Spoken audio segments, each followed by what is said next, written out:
Welcome to AQMD On the Air. I'm your host, Lior Alpern. Joining us today is Robert Scott, Executive Director of the newly formed San Fernando Valley Council of Governments. The San Fernando Valley Council of Governments recently came into being with the adoption of a joint powers agreement between the City and County of Los Angeles, along with the cities of Burbank, Glendale, San Fernando, and Santa Clarita. Mr. Scott is also the Director of the Mulholland Institute and a 10-year veteran and former President of the Los Angeles City Planning Commission. He was the founding chair of the Valley Economic Alliance and has chaired the Valley Industry and Commerce Association, the United Chambers of Commerce of the San Fernando Valley, and the Valley Economic Development Center. Mr. Scott, thank you for joining us. Thank you very much. Very pleased to be here. You must be very excited. You have personally worked for a very long time to see that the San Fernando Valley has fair representation, and now finally you have a Council of Governments, or COG, that will look out for the interests of the communities of the San Fernando Valley. Could you explain for our audience a bit about the structure and function of the San Fernando Valley COG? Well, councils of governments are unusual beings. They're created under Government Code Section 6500 in the state of California, and they're joint powers organizations, joint powers authorities that are created by different municipalities and counties getting together. In this case, we have the County of Los Angeles, we have the cities of Glendale, Burbank, San Fernando, Santa Clarita, Los Angeles, and I'm probably forgetting one, but anyway, so there's 6 entities that make up this COG. We have 2 supervisors, Supervisor Yaroslavsky and Antonovich, on our board, as well as the 7 city council from the City of Los Angeles members who represent the San Fernando Valley districts, and then of course 1 representative from each of the independent cities. Could you share some of the COG's current priorities? The current priorities, of course, we're in our first 2 years of existence now. We're just moving into year number 2. So the current priorities are primarily, most of the action right now has been with the SCAG, Regional Transportation Plan, Sustainable Communities Strategy. But also from a real hands-on perspective, it's been transportation. You know, we're looking at high-speed rail, we're looking at Measure Our funds and how those are allocated, we're looking at the completion of the north-south Orange Line in the San Fernando Valley, that's along Canoga Boulevard, Canoga Avenue. And I think some of those areas and how the money is expended is going to be very important in the future, and that we have a voice in that on behalf of the folks in the San Fernando Valley. You were just mentioning that transportation is a major focus of the COG, and its impact on air quality is a significant topic facing the region and a major focus of AQMD. In November 2011, the COG organized your first Valley Mobility Summit titled The Valley Perspective, and you begun planning now for a second Mobility Summit in late 2012. Could you share some of these key air quality and transportation issues which are affecting the San Fernando Valley and how the COG is focused on efforts to address these issues? Well, when we started out back, 60 years ago, and then we were looking at how we were going to lay out our freeway system and our highway system, there were a lot of ideas about what was needed. Unfortunately, along the way, things happened, and some of the freeways and some of the connectors didn't get built. And so we're rethinking those and looking at where connectors at least should be, and then trying to come up with strategies to replace or somehow mitigate the issues that would have been resolved by having the correct connectors. So a good example would be the 101 corridor that really didn't get much in the way of allocation from Measure Our funding. Another important issue is the fact that we do have 2 major transportation highways. One is the Interstate 5 and one is the US 101. They carry somewhat different kinds of traffic, but they're both highly impacted. When you split the Interstate 5 off into the 405, as most people know, it's notorious for its, especially for its morning crunch that takes place in the South Valley. And that's sort of a combination of the 101 pouring into the 405 and then everybody trying to get through the Sepulveda Pass. Measure R, as I understand it, has allocated $1 billion for that passageway to try to come up with some new strategies as to how we handle that traffic. And then we have some ideas about how that might be handled. But part of it maybe is to see if you can siphon off some of that traffic before it gets to that junction. Trying to have everything come together at one spot, which is kind of how the City of LA was created, sort of the hub and spoke idea, is being replaced with thinking about networks and how to keep traffic moving and basically going for the shortest distance between 2 points, which is a straight line. I mean, it's a fairly simple concept, but it hasn't always been adhered to in the past in transportation planning. A lot of the other problems that we have come from goods movement, and particularly on the Interstate 5 and that corridor. You know, when they did the Alameda corridor, They took it Alameda East through the San Gabriel Valley.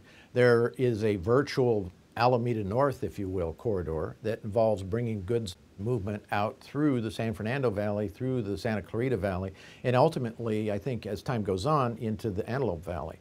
So a lot of this will have to do with how we can improve our rail corridors and bring them up to speed, because in many cases we have single tracks. We have, in the case of the Sylmar Tunnel, a tunnel that won't accommodate modern freight traffic, and it's only single lane, and it's probably 150 years old. So there are a lot of these things that need to be brought up to speed in order to make them more efficient and more useful. Could you describe some of the transportation projects currently planned for the San Fernando Valley and how they address clean energy and reducing harmful emissions? Well, in any case, when you have a highway and it's running inefficiently and people are idling in traffic, which is the case on the, say, the 101 corridor, for example. I'm not sure if you're aware of it, but the US 101 corridor, according to Texas A&M University's annual study, has the biggest loss in terms of time and fuel and valued dollars in the United States. It's the #1 impacted corridor that extends from Shoup Avenue to Vignes downtown. So that corridor, as it sits, currently doesn't have any allocation of Measure R funds for improvement over the next 20 years. And we'd like to see that changed. And I think that as long as you have people sitting there stalled in traffic, and then you have people on surface streets and they're doing a lot of stop and go at signals that aren't properly signalized, and you don't have those super streets that we've talked about that keep the traffic flowing evenly, I think you have a lot more impact on air quality as a result of that. Mr. Scott, previous guests on AQMD on the Air have included top executive staff at Metro and SCAG, who have discussed their agency's efforts to address air quality and mobility issues. What is your vision for the COG in coordinating with these different agencies, including AQMD, on these various issues that are affecting the San Fernando Valley?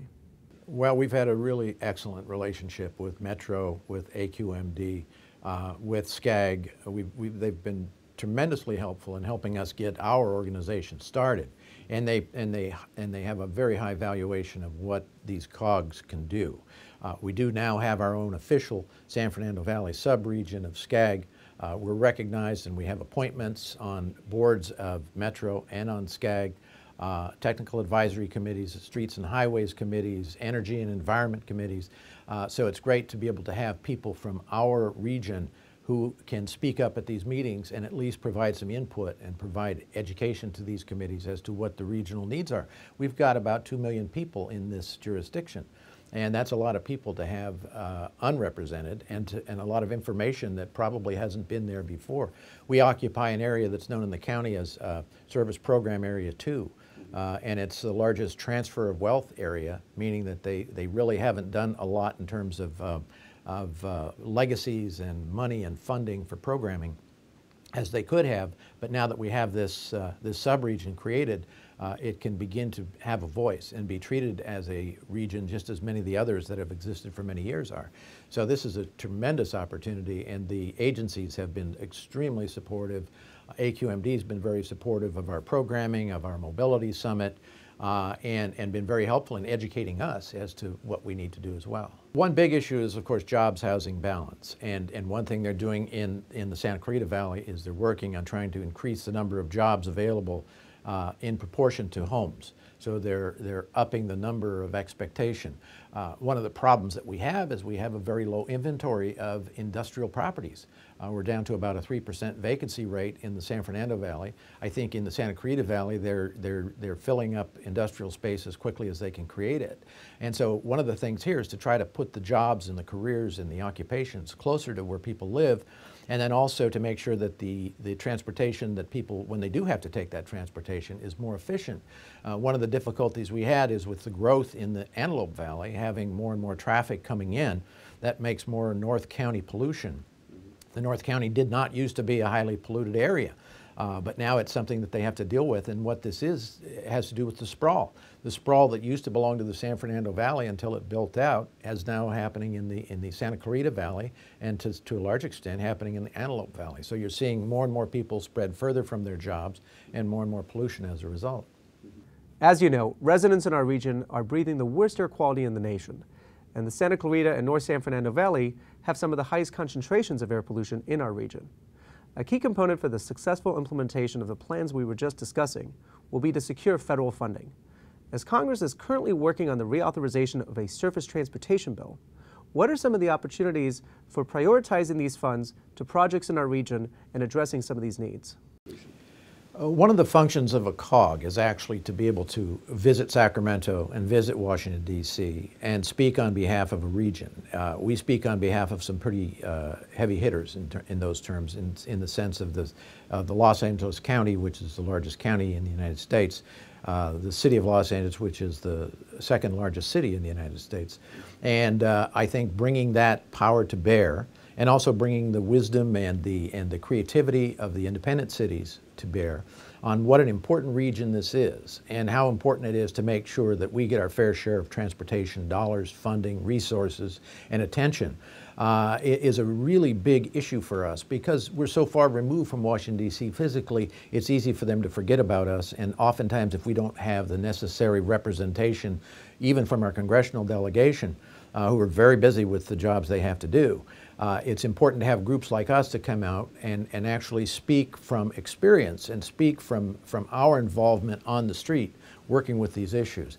And so I do not think that we have seen our fair share of transportation funding and resources, and I think that's number one because, as most people know, anything having to do with transportation is a complex witch's brew, if you will, of funding that usually involves the federal government and usually involves federal regulations. It's very difficult to pull that all together. So the more of us we have working on the team and the more of us we have going to Washington, D.C. and making a difference, I think the better chance we have of solving some of our air quality problems.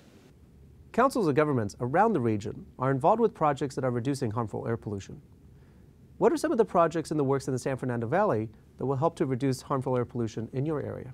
Well, the areas where the COGs have come in handy is where you have transportation, which by its own definition crosses over jurisdictional boundaries. So that's why COGs come in handy, because they can come up with ideas and collaborative positions taken by numbers of jurisdictions at the same time to try to complete segments of highways, to try to eliminate things like pinch points, which slow down traffic, which cause more fuel consumption, which causes more congestion.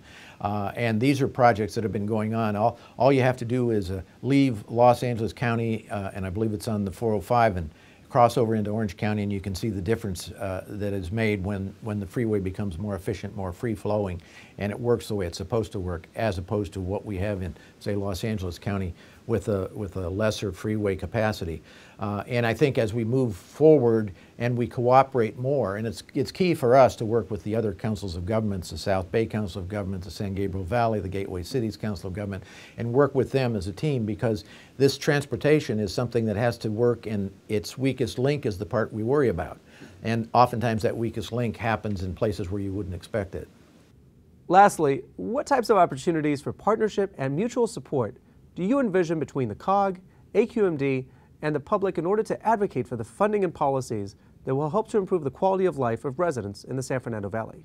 I think the agencies such as AQMD are very valuable resources to us to let us know what the problems are, to give us the science that we need to deal with some of these problems, for us then to bring our view of it to those problems, to sort of mix that up and then come back with a solution that we can present.